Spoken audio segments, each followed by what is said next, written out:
Happy na naman tayo mga par. Isa-isa kasi nagdatingan yung mga reseta sa atin ni Doc mga par. Ito nga daw yung kailangan natin para hindi daw tayo magkasakit.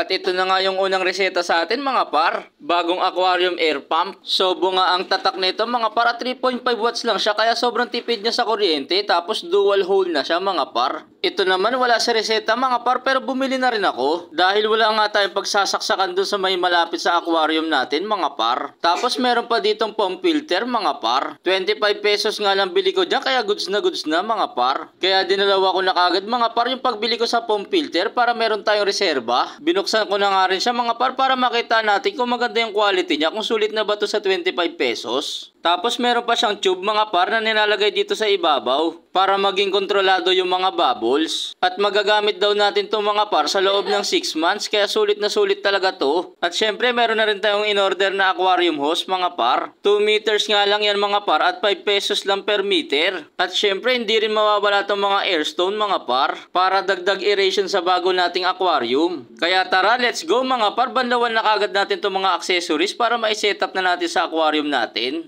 Banlawan nga lang natin na maigi mga par para matanggal yung mga chemical sa toxic dito mga par, hindi malason yung mga PC-PC. At mas maganda nga mga par kung mabababad nyo muna to ng mga kahit 3 araw para mas safe talaga yung mga PC-PC natin. Pero ito nga yung isa kong paraan mga par para hindi na ako magantay ng 3 araw. Hindi ko ina-advise na gawin nyo rin to pero effective kasi to sa akin. Kumukuha nga lang ako ng tubig sa aquarium ko mga par tapos ito yung gagamitin kong pambabad sa mga bagong accessories. Para pag nilagay ko na nga yung mga accessories sa aquarium mga par, parehas na sila ng quality ng tubig. Nang sa ganun nga, hindi naman nagbago yung mga PC-PC natin. Ibababad ko na nga lang yan ng 1 hanggang sa 2 oras. At habang naghihintay, pag-iisipan ko muna yung magiging pwesto nitong air pump natin mga par. Kailangan daw kasi mas mataas to sa aquarium natin para hindi mag-backflow. At mukhang dito na nga siya babagay mga par, kaya dyan ko na siya ilalagay. Pagkatapos naman, ihahanda na natin yung mga accessories na ilalagay natin sa aquarium. Kaya tanggalin muna natin yung mga naka-display dito sa ibabaw ng aquarium para makagalaw tayo mga par at mailagay natin to na maayos. Kailangan mo nga lang pisil-pisilin yung filter foam mga par para nga lumubog at hindi siya lumutang. Pagkatapos naman, tsaka natin susukatin yung haba ng hose, tsaka natin siya gugupitin. At tsaka pwede na natin siyang ipasok mga par. At dahil dalawa nga yung butas na itong air pump natin mga par, dito ko na lang ilalagay muna itong isang airstone. Kaya tara mga par, let's go. Testingin na natin kung gumagana ba talaga to. At ayan na nga mga par, goods na goods. Ang lakas ng buga ng bubbles niya mga par. Pero pwede pa natin pahinaan niya mga par kung gusto niyo ng mahinang bubbles lang. Kasi itong nabili kong Sobo aquarium air pump mga par, adjustable yung lakas ng buga niya kaya pwede natin siya pahinaan. Pero napansin ko mga par, ito na yung pinakamahina pero malakas pa rin talaga yung bubbles niya. Kaya yun, nilipat ko na lang yung airstone dito sa may likuran ng filter phone para hindi masyado ma-stress yung mga PC-PC natin. Kasi pag masyado din malakas yung buga ng air pump mga par, nakaka-stress din yung sa PC-PC natin. Kasi mas gusto nga nila yung medyo kalmado lang yung tubig. Kaya wala na, finish na. Ibalik na nga natin itong mga aquarium display natin sa taas mga par para hindi nga boring tignan to sa gilid. At ito na nga yung pinaka-finish product natin mga par. Happy at masaya na yung ating PC-PC. Hindi na sila lagi nasa ibabaw na parang naghahabol nga sila ng hininga. Kaya hanggang sa muli natin pagkikita mga par.